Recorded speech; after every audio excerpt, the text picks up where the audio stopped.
कैलाश मानसरोवर यात्रा केवल एक धार्मिक यात्रा नहीं बल्कि आत्मा की गहराइयों तक पहुंचने वाली एक गहन आध्यात्मिक अनुभूति है। यह यात्रा उत्तराखंड से शुरू होकर तिब्बत के पवित्र पर्वत कैलाश और मानसरोवर झील तक जाती है। यह स्थान न केवल हिंदू धर्म के लिए बल्कि बौद्ध, जैन और तिब्बती धर्म के लिए भी अत्यंत पूजनीय है। अब बात करते हैं इसके धार्मिक महत्व की। हिंदू धर्म में कैलाश पर्वत को भगवान शिव का निवास स्थान माना जाता है।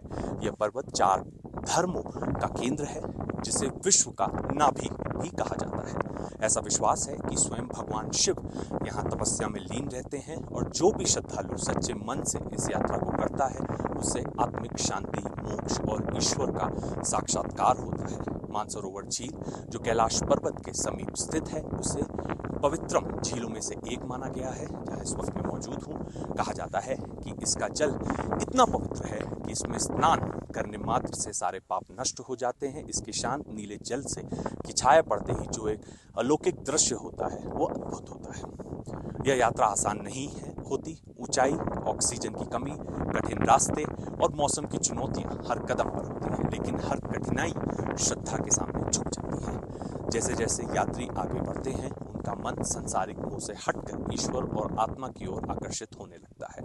यह यात्रा में न केवल शरीर की परीक्षा होती है बल्कि मन की भी होती है। यात्रा के दौरान प्रकृति की विशालता, पर्वतों की निस्तब्धता और झील की निर्मलता आत्मा को शुद्ध करती है। बहुत से लोग कहते हैं कि उन्होंने ये यात्रा के दौरान अपने भीतर नई ऊर्जा, नई दृष्टिकोण, जीवन का गहरा अर्थ महसूस किया। कैलाश पर्वत की परिक्रमा करीब 52 किलोमीटर को अत्यंत पुण्यकारी माना जाता है।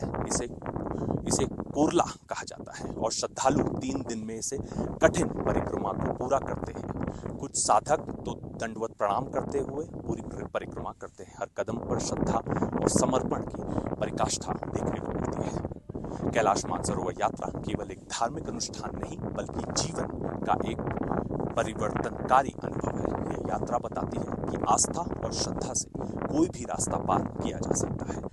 यहाँ हर व्यक्ति खुद से मिलता है, अपने भीतर के प्रश्नों का उत्तर खोजता है और एक नए, शांत और आध्यात्मिक जीवन की ओर कदम बढ़ाता है।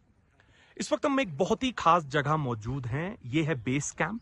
ये बेस कैंप तकरीबन 30 किलोमीटर दूर है कैलाश पर्वत से और जो भी डिवोटीज, जो भी यात्री अपनी यात्रा की शुरुआत करते हैं वो इसी बेस कैंप से करते हैं। इस बेस कैंप की कुछ खास बातें आपको बताता हूं।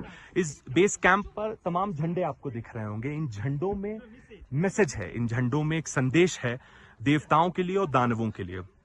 और कहते हैं कि जब भी हवा चलती है यहाँ पे तो ऐसा माना जाता है कि देवता और दानव जो संदेशा है आपका वो पढ़ रहे हैं। तो यहीं से यात्रा की शुरुआत होती है। 30 किलोमीटर ऊपर ट्रैक करके जाना पड़ता है जहां पर कैलाश पर्वत है। और मेरे पीछे आप देख सकते हैं ये एक स्पेशल स्ट्रक्चर है, इससे धुआं भी ऊपर निकल रहा है। ये इसे कहते हैं चौटन। यहाँ पे ऑफरिंग की जाती है देवताओं को और दानवों को।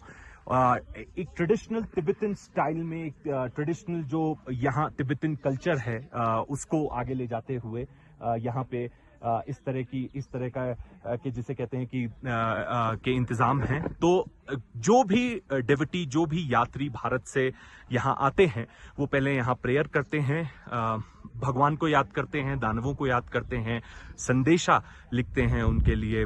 उसके बाद यहाँ से जो है यात्रा शुरू करते हैं कैलाश पर्वत के लिए।